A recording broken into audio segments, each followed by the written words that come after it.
Hello everyone, welcome to the another video. और इस वीडियो में हम करेंगे द लास्ट लेसन के क्वेश्चन आंसर।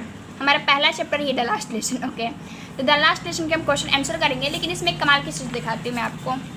एक मिनट। हाँ, आप देखो, इसमें कोई भी क्वेश्चन आंसर नहीं दिए गए हैं। कोई क्वेश्चन आंसर इसमें आपके दिए ही नहीं गए आपके बुक में। लेकिन मैम एग्जामिनर जो है वो तो हमसे क्वेश्चन पूछेगा ना, बिल्कुल पूछेगा। अब आपका जब एग्जाम होगा, आपका जब 12th बोर्ड होगा, तो वो तो आपसे क्वेश्चन पूछेगा ना इस चैप्टर से। लेकिन जब इसमें क्वेश्चन सब दिए ही नहीं गए हैं तो हम लिखेंगे क्या? और आपके क्वेश्चन ऐसे पूछेगा कि शॉर्ट आंसर टाइप क्वेश्चन है, इसका आंसर 60 वर्ड सॉरी कि 30 वर्ड सॉरी नहीं होनी चाहिए, आप इसका आंसर लिखो। आप क्या करोगे जब इसमें क्वेश्चन दिए ही नहीं गए हैं? तो इसका सोल्यूशन है हमारे पास। 1 मिनट में आपको दिखाते हैं क्या है सोल्यूशन। तो ये रहा आपका सोल्यूशन। मैंने क्या किया है कि कुछ क्वेश्चन खुद से लिख रखे हैं। देखो, जो आपकी पिछली वाली बुक थी ना, उसमें क्वेश्चन दिए हुए थे, तो कुछ क्वेश्चन मैंने उसमें से उस बुक में से लिए हैं, कुछ क्वेश्चन मैंने क्वेश्चन सीरीज में से लिए हुए हैं, कुछ क्वेश्चन खुद से भी लिखे हुए हैं जो मुझे क्वेश्चन इंपॉर्टेंट लगे थे कि हाँ इस तरह के क्वेश्चन आपके एग्जाम में पूछे जा सकते हो। मैंने क्वेश्चन लिख रखे हैं, ठीक है। तो आपको क्या करना है कि क्वेश्चन तो लिखना ही, मतलब आंसर तो आप लिखोगे ही, क्वेश्चन भी आपको लिखना है, क्योंकि आपकी बुक में तो क्वेश्चन दिए नहीं गए हैं। तो आपको दोनों लिखना है और अच्छे से चैप्टर को तैयार करना है। तो चलिए, आज की बकवास बात खत्म हुई और काम शुरू हुआ। चलिए क्वेश्चन देखते हैं अपना। क्वेश्चन नंबर फर्स्ट है हमारा, what was the bulletin board, how was it important. यानी कि जो बुलेटिन बोर्ड है वो क्या है और वो कैसे इंपॉर्टेंट है। जब आपने चैप्टर पढ़ा होगा द लास्ट लेसन, तो इसमें अपने बुलेटिन बोर्ड के बारे में ज़रूर पढ़ा होगा कि बुलेटिन बोर्ड करके कुछ है। तो आपको ये बताना है कि बुलेटिन बोर्ड क्या है और वो कैसे इंपॉर्टेंट है। तो ये रहा आपका आंसर। आप इसमें लिखोगे the bulletin board was an official information giving board to the people of that area. यानी कि जो बुलेटिन बोर्ड है वो उस एरिया के लोगों के लिए, जिस हम लोग किसकी बात करें, हम लोग फ्रांस की बात करें, तो फ्रांस का जो एरिया है जहाँ पर लड़का फ्रेंच रह रहा है, उस एरिया के लोगों के लिए क्या है, एक इंफॉर्मेशन देने वाला बोर्ड है। एक तरह से मान सकते हैं कि उन लोगों के लिए बोर्ड ही क्या है, एक तरह का न्यूज़पेपर है। उस बोर्ड पे जो भी खबरें आ रही हैं, जो भी लिखा रह रहा है, जो भी इंफॉर्मेशन आ रही है, उन लोगों को मानना है। और वो कैसे इंपॉर्टेंट है कि all the bad news had come from the last 2 years as the lost battle, the draft, the order of commanding officer etc. So it was important। जितने भी 2 साल से बेकार न्यूज आ रहे थे, ख़राब न्यूज आ रहे थे, वो उसी बोर्ड से आ रहे थे। जैसे कि द लॉस्ट बैटल, जैसे उन लोग युद्ध हार गए, फ्रांस और जर्मनी के बीच युद्ध हुआ और फ्रांस क्या युद्ध हार गया जर्मनी से। The draft, the order of commanding officer etc. जो भी कमांडिंग ऑफिसर थे, जो भी उन लोग को ऑर्डर दे रहे थे, वो सब भी उन्हें कैसे पता चल रहा था, उस बुलेटिन बोर्ड से ही पता चल रहा था। तो इसलिए क्या था, वो बोर्ड इम्पोर्टेंट था। और उस बोर्ड पे क्या हुआ था, कोई भी इंफॉर्मेशन आता था, इसलिए वो बोर्ड क्या था, उनके लिए इम्पोर्टेंट था। और जितने भी बेकार न्यूज आ रहे थे 2 साल से, वो उसी बोर्ड से मिल रहे थे, ठीक है। तो आइए आपको क्लियर हो गए होंगे। चलिए क्वेश्चन नंबर 2 पे चलते हैं अपने। What did M Hamel say when French reached to the school. जो फ्रेंच था, अब फ्रेंच कौन है आप जानते हैं, कहानी में पूरा कहानी फ्रेंच और एम हेमेल पे है और उनके स्टूडेंट पे, ठीक है। तो जो फ्रेंच था, जब वो स्कूल पहुंचा तो एम हेमेल कौन थे आपको पता है, आपने पूरी कहानी पढ़ रखी है। एम हेमेल कौन थे, उनके टीचर थे। तो एम हेमेल फ्रेंच से क्या कहा जब वो स्कूल पहुंचा, तो समझो क्या कहा। When French reached to the school, M. Hamel said him very kindly, "Go to your place quickly, little French. We were being without you." यानी कि समझो क्या कह रहा है। यानी कि जब फ्रेंच स्कूल पहुंचा तो एम हेमल ने उसे कहा कि अपने प्लेस पे यानी अपनी जगह पे तुम जल्दी से फ्रेंच पहुंच जाओ। We were beginning without you, यानी कि हम तुम्हारे बिना ही शुरू करने वाले थे। समझो कहानी क्या कह रहे हैं कि जो फ्रेंच है वो स्कूल लेट से पहुंचा था उस दिन। तो रास्ते में क्या हो रहा था, बहुत ज़्यादा डर रहा था कि आज तो बहुत स्कूल लेट हम जा रहे हैं, आज हमारे जो टीचर है एम हेमल हमको पीटेंगे ज़रूर। स्टिक तो लेकर वो हमेशा तैयार ही रहते हैं हमको पीटने के लिए। आज तो वैसे भी लेट हो गया, हमारी पिटाई ज़रूर होगी।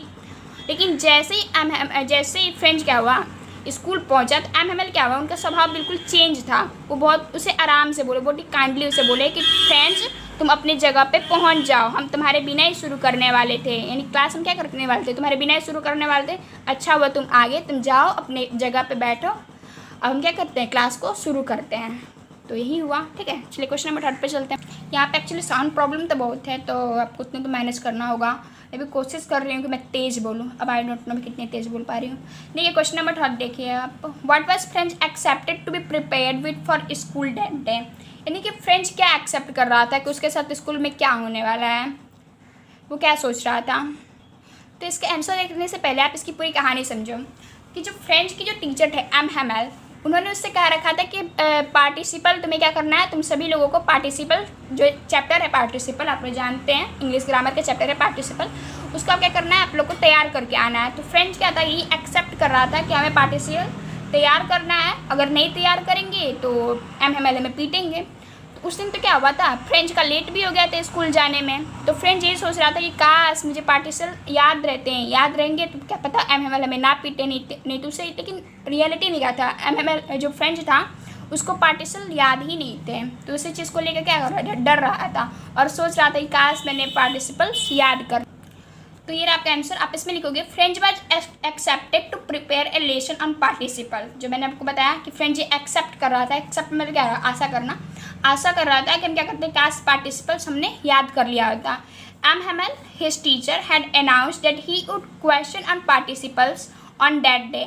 नहीं, MML जो कि उनके टीचर थे उन्होंने अनाउंस किया था कि वो क्या करेंगे, वो पार्टिसिपल्स पे क्वेश्चन करेंगे। But French did not know his first word about them.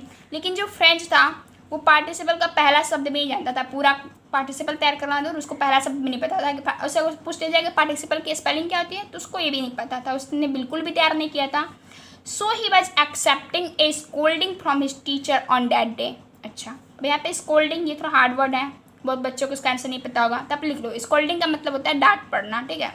इसलिए जो फ्रेंच था वो क्या था, वो एक्सेप्ट कर रहा था कि उस दिन उसको उसके टीचर से क्या होगी, डांट पड़ेगी और हो सकता है पिटाई भी हो जाए। चलिए देखिए, क्वेश्चन नंबर 4 है आपका। आई होप आपको क्लियर हो गया होगा, कोई भी डाउट हो तो आप हमें कमेंट कर सकते हैं। क्वेश्चन नंबर 4 है आपका, what did MML speak first in the class that day about the last lesson. यानी MML जो था, MML जो थे उस दिन पहली बार अपनी क्लास के आखिरी क्लास के बारे में क्या कहें। यानी कि देखो हुआ क्या था कि जो जर्मनी था वो जीत गया था फ्रांस से। यानी कि फ्रांस जो था वो क्या हुआ था, वो हार गया था। मतलब जर्मनी क्या किया था, एक ही चीज़ को मैं दोबारा बोल रही हूँ, जो जर्मनी जो था वो कुछ हिस्सा हार गया था फ्रांस से। सॉरी, मैं क्या बोल रही हूँ, मैं बोल रही हूँ कि फ्रांस जो था वो अपना कुछ हिस्सा क्या हुआ था, हार गया था जर्मनी से। थोड़ा कन्फ्यूज हो गया आप लोग, आपने मतलब किताब पढ़ी होगी, आपने इसमें देखा कि जो फ्रांस था वो क्या गया था, अपना कुछ हिस्सा क्या हुआ था, हार गया था जर्मनी से। तो उस हिस्से में क्या हुआ था, जर्मनी की तरफ से ये आदेश आया था कि अब इन हिस्सों में क्या किया जाएगा, चूँकि अब हिस्सा जर्मनी का हिस्सा है तो यहाँ पे फ्रांस लैंग्वेज नहीं पढ़ाई जाएगी, यहाँ पे सिर्फ जर्मन लैंग्वेज ही पढ़ाई जाएगी, फ्रेंच लैंग्वेज नहीं पढ़ाई जाएगी। तो जो MML जो टीचर थे वो क्या थे, फ्रेंच लैंग्वेज के टीचर थे। तो उनको कहा गया था कि आज के बाद आपको क्लास, ये आपका आखिरी क्लास है, आज आपको जितना पढ़ाना है पढ़ा लीजिए, आज के बाद आपको क्लास नहीं देना है, यहाँ पे आप यहाँ से चले जाइए, क्योंकि अब यहाँ पे कोई भी फ्रेंच नहीं पढ़ेगा। अब यहाँ पे जो भी लोग रहेंगे उन्हें सिर्फ जर्मन भाषा ही बोलनी है, जर्मन भाषा ही पढ़नी है। तो इसीलिए MML, आपको क्वेश्चन पर आते हैं। क्वेश्चन आपको पूछा गया कि MML उस दिन क्लास में अपने लास्ट लेसन के बारे में क्या बोल रहे थे, क्योंकि अब तो उनका वो लास्ट लेसन था, वो आखिरी बार उस स्कूल में पढ़ा रहे थे, उसके बाद से उसको उस स्कूल से जाना था, क्योंकि अब वहाँ पे जर्मन जो भाषा पढ़ाएंगे वो टीचर आने वाले थे। तो कहते हैं, कौन कहते हैं, MML कहते हैं, he called the French language was the most beautiful language in the world. यानी MML यहाँ पे ही किसके लिए है, MML के लिए। यानी MML कहते हैं कि फ्रेंच लैंग्वेज दुनिया की सबसे क्या है, ब्यूटीफुल लैंग्वेज है। It was the most clearest and most logical language. यानी क्या है, ये बहुत ही साफ और बहुत ही लॉजिकल भाषा है। वो अपनी भाषा की तारीफ करते हुए कहते हैं कि जो फ्रेंच भाषा है वो क्या है, दुनिया की सबसे खूबसूरत भाषा है, सबसे क्लियरेस्ट और सबसे लॉजिकल भाषा है। वही क्या कहते हैं, अपने लास्ट लेसन में कहते हैं। ओके, क्वेश्चन नंबर 5 देखिए आप, whom did MML blame for the ignorance in studies in why। यानी कि MML जो थे वो पढ़ाई में ध्यान ना देने के लिए, इग्नोर करने के लिए किसको ब्लेम करते हैं और क्यों ब्लेम करते हैं। भाई कोई बच्चा पढ़ने में सही नहीं है तो क्यों नहीं है, और इसके लिए क्या कारण हो सकते हैं, किसको मतलब किसके वजह से, भाई किसी ना किसी कारण से तो वो होगा जिसके कारण पढ़ाई में सही नहीं है। हो सकता है वो टीचर की गलती हो सकता है, उसके पेरेंट्स की गलती हो सकता है उसकी खुद की गलती हो, ये कारण हो सकता है ना। तो किसको ब्लेम करते हैं और क्यों ब्लेम करते हैं, मतलब क्यों कहते हैं कि हाँ इसके वजह से ये पढ़ने में सही नहीं है, ठीक है। तो ये जानते हैं, चलिए देखते हैं इसका आंसर। तो ये आपका आंसर, आप इसमें लिखेंगे MML blamed himself and French parent for the ignorance in studies. अच्छा, एक डाउट आप लोग को आएगी कि यहाँ पर फ्रेंच क्यों लिख रखा है। देखो ये जो आपका चैप्टर है इसमें ज़्यादातर बातें MML और फ्रेंच की रिलेटेड है, ठीक है। जो MML जो लड़का रहता है स्टूडेंट उसके, और MML उसके जो टीचर के बारे में ही है, इसलिए मैंने यहाँ फ्रेंच लिख रखा है, ठीक है। लेकिन अगर आपके क्वेश्चन में आ जाएगा कि मतलब स्टूडेंट जो whom did MML blame for the ignorance in study for student and why, यानी कि बच्चों की पढ़ाई में इग्नोरेंस के लिए, जितने भी स्टूडेंट थे उनकी इग्नोरेंस के लिए किसको ब्लेम करते हैं, क्यों ब्लेम करते हैं, तब आप यहाँ पे क्या करेंगे, फ्रेंड्स की जगह पे आप यहाँ पे स्टूडेंट लिख देंगे, ठीक है। लेकिन चूंकि यहाँ पे मैंने मान के रखा है कि MML ये बात फ्रेंड्स से कह रहे हैं, इसलिए मैंने यहाँ पे फ्रेंड्स मेंशन किया हुआ है, ताकि आपको ये क्लियर हो गया होगा। अब समझिए इसमें कह क्या रहा है। साउंड प्रॉब्लम तो बहुत है, लेकिन मैनेज तो करना ही होगा, क्या कर सकते हैं। मैं भी तेज़ तो बोल ही रही हूँ, अब कितना तेज़ बोलूँ। MML blamed himself and French parent for the ignorance in studies, यानी कि जो MML है वो खुद को ब्लेम करते हैं और फ्रेंच के पेरेंट को ब्लेम करते हैं उसकी पढ़ाई में अच्छे ना होने के लिए, पढ़ाई में सही नहीं है, इसके लिए क्या करते हैं, वो खुद को ब्लेम करते हैं, यानी उनकी खुद की वजह से फ्रेंच अच्छा नहीं है और उसके पेरेंट की बेस में गलती है उसके पढ़ाई में सही ना होने के लिए। और क्यों करते हैं, 2 क्वेश्चन है इसमें, क्यों, चलिए देखते हैं कि क्यों ऐसा कहते हैं। वो क्यों कहते हैं, because his parent was not anxious enough to how he learn. ये देखो एनेक्सियस का मतलब क्या होता है, यानी कि जिज्ञासा, ठीक है, जिज्ञासु, ठीक है। अब समझिए क्या कह रहा है, because his parents was not anxious enough to how he learn, यानी कि जो उसके पेरेंट थे, इसके फ्रेंच के पेरेंट जो थे वो बहुत ज़्यादा जिज्ञासा नहीं थे कि वो कैसे पढ़ाई करता है, वो नहीं चाहते थे कि वो बहुत ज़्यादा पढ़ाई वढ़ाई करे। वो क्या चाहते थे, they prefer to put him to work on a farm or at the mills for a little more money. वो चाहते थे, यानी कि फ्रेंच के पेरेंट वो चाहते थे कि फ्रेंच पढ़ाई वढ़ाई मत करे, वो क्या करें कि वो किसी फॉर्म पे काम करे या फिर किसी मिल पे काम करें जिससे कुछ पैसे कमा सकें। वो ही नहीं चाहते कि वो पढ़ाई करके बहुत आगे बढ़ सके, नहीं, वो क्या, तो खुद मतलब पढ़े लिखे नहीं थे फ्रेंच के पेरेंट, वो चाहते थे कि पढ़ाई लिखाई वो भी मत करें और क्या करें, वो कुछ काम वाम कर ले, मिल पे काम कर ले, किसी फॉर्म पे काम कर ले और उससे घर में थोड़े पैसे आ सकें। तो वो भी पढ़ाई की वजह से बहुत ज़्यादा एनेक्सियस नहीं थे, जिस कारण फ्रेंड्स क्या था, पढ़ाई में अच्छा नहीं थे। देखो अगर माँ बाप चाहेंगे तभी तो कि हाँ बच्चे पढ़ें, तभी तो बच्चा भी और मतलब उसके पीछे लगे रहेंगे कि नहीं तू पढ़ाई कर पढ़ाई कर। अब वो खुद कहेंगे कि तू पढ़ाई मत कर, तू चल काम कर, तो बच्चे के लिए भी दिक्कत आ जाएगी। नहीं, MML कहते हैं कि फ्रेंड्स के जो पेरेंट थे वो खुद नहीं चाहते थे कि बहुत ज़्यादा पढ़ाई लिखाई करे, वो कैसे पढ़ाई करता है, उनको इससे बहुत ज़्यादा मतलब नहीं था। वो चाहते थे कि वो किसी फॉर्म पे काम करे या फिर किसी मिल पे काम करे जिससे घर में थोड़े पैसे आ सकें। और वो खुद को क्यों ब्लेम करते हैं, तो उसका भी यहाँ पे आंसर लिखा हुआ है। And MML often sent him to water his flower instead of learning his lesson. और जब वो स्कूल आता था MML तो जब फ्रेंच स्कूल आता था तो MML क्या करते थे, उसको अक्सर क्या करते कि जा तू मेरे पौधों को पानी दे यानी कि जो उनका गार्डन था उसमें कहते कि जा जो भी मेरे फूल पौधे लगे हुए हैं, फ्लावर्स लगे हुए हैं, तो उसको क्या करते हैं, पानी दे दे। उसको पाठ याद कराने के बजाय उसको पौधों को पानी देने के लिए भेज देते थे। देखो अक्सर स्कूल में मतलब बहुत सारे स्कूल में ऐसा होता क्या है कि अगर कोई बच्चा पढ़ने में सही नहीं है तो टीचर भी उस पर बहुत ज़्यादा ध्यान नहीं देता है, बल्कि ऐसा नहीं करना चाहिए क्योंकि सभी बच्चों का दिमाग सेम नहीं होता। तो अगर जो बच्चा पढ़ने पे सही नहीं है उस पर थोड़ा और मेहनत कर लिया जाता है। तो ये MML कहते हैं कि इसमें थोड़ी मेरी भी गलती है कि जब तू स्कूल आता था तो मैं तुझे क्या करता था, कहता था कि तू जा मेरे पौधों को पानी दे आ, और तुझे पाठ याद कराने में मैं तेरी मदद नहीं करता था। तो ये क्या है, मेरी भी गलती है जिसके कारण तुम पढ़ाई में सही नहीं हो। अच्छा, अब नेक्स्ट क्वेश्चन पे चलते हैं। आपको अब कोई भी डाउट होता है तो हमें कमेंट कर दें। What did MML say about the language and its importance, यानी कि MML ने भाषा और भाषा की इम्पोर्टेंस के बारे में क्या कहा। अब भाई लैंग्वेज की बात क्यों उठी, तो मैंने आपको बताया कि क्या हुआ था, फ्रांस क्या हुआ था, अपना कुछ जो रीजन था, कुछ एरिया था वो जर्मनी से हार गया था और जर्मनी के यहाँ से आदेश आया था कि अब यहाँ पे फ्रेंच लैंग्वेज नहीं पढ़ाई जाएगी, यहाँ पे सिर्फ जर्मन लैंग्वेज पढ़ाई जाएगी। और जो MML जो टीचर थे वो फ्रेंच भाषा के टीचर थे, तो उन्हें कहा गया था कि आपको वापस जाना है, आपको यहाँ पे नहीं पढ़ाना है, यहाँ पे जर्मनी भाषा पढ़ाने वाले टीचर आएंगे और वही बच्चों को पढ़ाएंगे। तो ये सारी प्रॉब्लम थी। तो MML क्या करते हैं कि क्यों भाषा इंपॉर्टेंट है। हम तो भाई फ्रांस के रहने वाले लोग हैं, लेकिन चूंकि हम लोग युद्ध हार गए और हमें जर्मनी में मिला दिया गया तो इसलिए हमें जर्मन भाषा पढ़नी होगी, लेकिन हमारे लिए फ्रेंच भाषा क्यों इम्पोर्टेंट है, इसके बारे में क्या कहा MML ने। तो MML ने कहा भाषा के बारे में क्या कहा और उसकी इंपॉर्टेंस के बारे में क्या कहा। 2 क्वेश्चन है आपका, ठीक है। तो MML कहते हैं MML said that the French language was the most beautiful and clearest language in the world। भाषा के बारे में कहते हैं कि जो फ्रेंच लैंग्वेज है वो दुनिया की सबसे खूबसूरत भाषा है, सबसे clearest and most logical language है, ठीक है।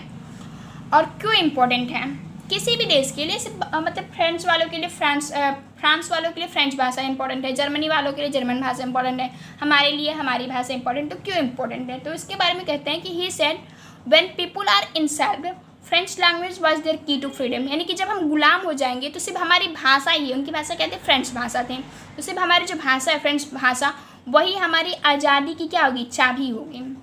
अब समझो ये कैसे, देखो जब हम अपनी भाषा ही भूल जाएंगे तो हमें क्या लगेगा, देखो उन लोगों ने क्या कहा था कि अभी हमें फ्रेंच भाषा नहीं पढ़ाई जाएगी, सिर्फ जर्मन भाषा पढ़ाई जाएगी। इसका रीज़न क्या था, क्योंकि वो चाहते थे कि धीरे धीरे यहाँ के जो न्यू जनरेशन है, जो बच्चे हैं, वो अपनी जो संस्कृति, अपनी जो विरासत है वो भूल जाएं। वो ये समझने लगे कि हम तो शुरू से जर्मनी के ही हिस्सा थे। इससे क्या हो जाएगा, वो कभी भी उस हिस्से को, जो हिस्सा जर्मनी ने कैप्चर कर रखा था, उसको कभी नहीं चाहेंगे कि वहाँ से हटे और फ्रांस में जो उसका जो रियल में था उसमें मिल जाए, और उससे क्या हो जाएंगे, वो हमेशा के लिए गुलाम के गुलाम ही बने रह जाएंगे। लेकिन जब तक बच्चे अपनी भाषा जानते रहेंगे, वो जानते रहेंगे कि नहीं जर्मनी हमारी भाषा नहीं है, हमारी रियल भाषा फ्रेंच भाषा है, यानी हम लोग फ्रांस के नागरिक हैं, हमें जर्मनी वालों ने हम पे कब्जा कर लिया है, तो क्या करेंगे, वो चाहेंगे कि हम इससे आज़ाद हो जाए और अपने देश में वापस से मिल जाए, वह आज़ादी की मांग करेंगे। तो ये कहते हैं कि जब हम गुलाम हो जाएंगे पूरी तरह से, तभी भी फ्रेंच जो लैंग्वेज, जो हमारी भाषा है, वही क्या होगी, हमारी एकमात्र चाबी होगी हमारे आज़ादी के लिए। तो आई होप आपको भी क्लियर हो गया होगा। अब चलते हैं अपने नेक्स्ट क्वेश्चन पे हम। What happen when church clock struck 12, यानी क्या हुआ जब चर्च के क्लॉक पे 12 बज गया, ऐसे 12 बज गया, 12 बजते पूरा दोनों से मिल जाते हैं ना, 12 बजा तो क्या हुआ, तो समझो क्या हुआ, कुछ तो हुआ, क्या हुआ, देखो क्या हुआ। When the church clock struck 12, then the same moment the trumpet of the Persian returning from Deal sounded under windows, यानी कि जब 12 बजा तो उसी समय क्या हुआ था, जो पर्शियंस थे उनकी आवाज़ आने लगे थे, उनकी जो उन्हें जीत चुके थे उसकी ध्वनि भी जो आने लगी थी। रिटर्निंग फ्रॉम डील, यानी कि जो भी मजदूर काम कर रहे थे बगल में, वो अपने ड्रिल लेकर वापस आ रहे थे। साउंडेड अंडर विंडो, और खिड़कियों पर उसके क्या आ रहे थे, जो क्लास ले रहे थे उसके खिड़की पे क्या आते हैं, उसके आवाज़ आ रहे थे। और क्या हुआ, ये तो मान लो बहुत कॉमन सी बात होगी कि हाँ जीत गए, तो पर्सन जो थे वो अपने घर लौट रहे थे, ड्रिल लेके आवाज़ आ रही थी। और क्या हुआ, कुछ इंपॉर्टेंट क्या हुआ जिसकी वजह से हमने क्वेश्चन रखा है यहाँ पे। M Hamel stood up very pale in his chair, यानी एम हेमल जो थे वो अपने चेयर से खड़े हुए, वो बहुत ज़्यादा उदास थे। Then he return to the black board and wrote, यानी कि वो अपने क्या करे, ब्लैक बोर्ड की तरफ घूमे और वहाँ पे क्या लिखे, विवा ला फ्रांस, ये फ्रांसीसी भाषा है, इसका मीन्स होता है फ्रांस जिंदाबाद। वो लिखते हैं फ्रांस जिंदाबाद। इनका कहने का मतलब ये रहता है कि हमें अपनी भाषा नहीं भूलनी चाहिए, भाषा ही हमारी एकमात्र चाबी है हमारी आज़ादी की। और इसलिए लास्ट में उन्हें अब समझ में आ जाता है कि अब तो लास्ट लेसन है, इसके बाद से तो कल से तो इन बच्चों को जर्मन भाषा पढ़नी है, तो उस ब्लैक बोर्ड पर वो लिख देते हैं विवा ला फ्रांस, ताकि बच्चों के दिमाग में हमेशा रहे कि हमें अपनी जो भाषा है फ्रेंच भाषा, इसको बचा के रखनी है, हमेशा फ्रांस जिंदाबाद रहेगा। ठीक है, तो वही लिख देते हैं विवा ला फ्रांस, यानी मीन्स फ्रांस जिंदाबाद। तो बस मैंने 7 क्वेश्चन इसमें बनाए थे अपनी तरफ से, तो आई होप आपको ये क्लियर हो गया होगा। अगर आपको कोई भी डाउट हो तो आप हमें कमेंट करें, और अगले वीडियो में हम क्या करेंगे कि इसका long answer type question try करेंगे। लॉन्ग आंसर टाइप क्वेश्चन जो भी हैं इसके, तो लास्ट लेसन के तो क्या थे, ये तो शॉर्ट आंसर टाइप क्वेश्चन थे, अगले में हम लॉन्ग आंसर टाइप क्वेश्चन लिखेंगे इसका। ठीक है, और एक बात, अगर आप चाहते हैं कि इसका मैं लाइन बाय लाइन एक्सप्लेनेशन करूँ एंड जो भी लिखा है उसको अच्छे से पढ़ाऊँ लाइन बाय लाइन, या फिर इसका समरी चाहते हैं तो tell me in the comment section, उसकी भी एक अलग वीडियो बना दूंगी। नहीं तो अगले वीडियो आपको लॉन्ग आंसर टाइप क्वेश्चन पे आएगी ही आएगी। तो अगर आपको वीडियो पसंद है तो आप लाइक कर दो, शेयर कर दो, सब्सक्राइब कर दो। ठीक है, तो मिलते हैं आप लोग कुछ नेक्स्ट वीडियो।